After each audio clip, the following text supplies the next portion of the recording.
Dunkley. Thank you very much, Deputy Speaker.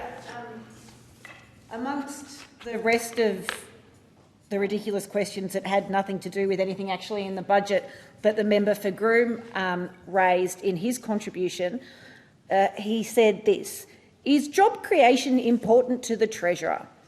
It's probably a good time to mention then that the job figures have come out today and the unemployment rate has decreased to 3.6%. The participation rate has increased to 66.9%. Employment has increased and full-time employment has increased by 61,700. Employment has increased, jobs have increased by over 70,000. So I think it's palpably clear that not only is job creation important to the Treasurer and this government, but we're getting on with the job of doing it. Also, note that a number of members on the opposite side have asked where the Treasurer is. I mean, the Assistant Treasurer doesn't need me to defend him because he's a pretty robust fellow in his own right. But I just thought it might be worth pointing out before the next person asks where the Treasurer is that the bills that we're currently discussing were introduced by the Assistant Treasurer, and the responsibility for these bills falls with the Assistant Treasurer. And the Assistant Treasurer is more than capable of answering the questions, if we are going to be so kind as to call them questions, that have been directed towards the government by members on the other side. So hopefully no one else is going to ask where the Treasurer is today. We've got the person responsible right here.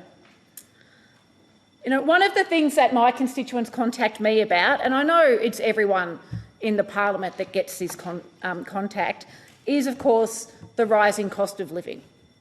And the budget didn't shy away from the fact that there is a significant burden on Australians for cost of living at the moment.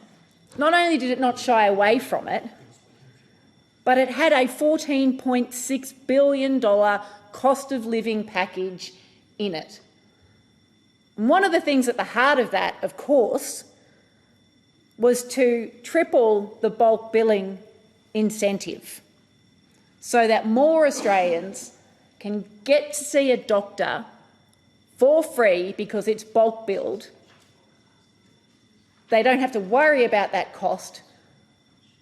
And just as, if not more importantly, they can get their health needs dealt with when they need them dealt with, instead of sitting at home working out how they can save the money just to go and see a GP.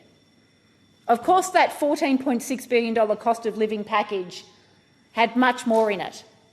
It provided energy relief to over 5 million households and 1 million small businesses. We don't hear a great deal from the other side about that energy relief because, of course, they voted against energy relief. Don't like to tell their constituents or anyone about that. The cost of living package helps 170,000 households save on energy bills by financing energy-saving home upgrades. That's a big difference to a lot of people. As I said, we are reducing out-of-pocket health costs by tripling bulk billing incentives and investing in more bulk billing urgent care clinics. And I'm really, really pleased that one of those urgent care clinics is in Frankston, in my electorate of Dunkley. It is getting harder and harder for so many of my constituents to get in to see a doctor, and the emergency room at Frankston Hospital is always packed out with hours of waiting, and the urgent care clinic makes a massive difference when people can go and get their care there instead of having to wait at the hospital. Our cost of living relief package is cutting the cost of medicine by up to half for at least 6 million Australians. Up to half. And 60-day dispensing is going to make a massive difference to a lot of people with chronic health differences. 57,000 single parents are benefiting from expanding the eligibility for the parenting payment. The base rate for JobSeeker is increasing and other payments are increasing for 1.1 million people. Commonwealth rent assistance is increasing for 1.1 million people. tax breaks to ensure more investment in build-to-rent projects. We are looking after Australians and will continue to do so. The question is that the proposed expenditure be agreed to, and